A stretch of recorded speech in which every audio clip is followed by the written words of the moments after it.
नवाज शरीफ है, हाज़िरी नसीब हुई है।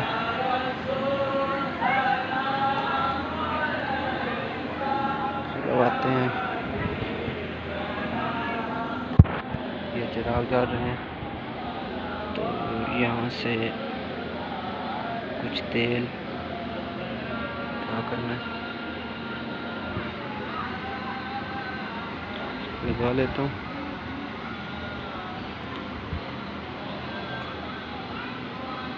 कराची से वापसी पे हाज़िरी का शर्फ नसीब हुआ है तो मैंने बोला कि आप लोगों को भी ज़ियारत करा लें।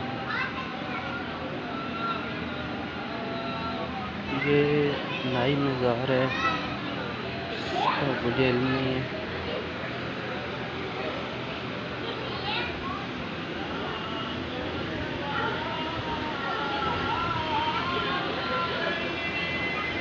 यहाँ पर आवाम इतनी सो रही है।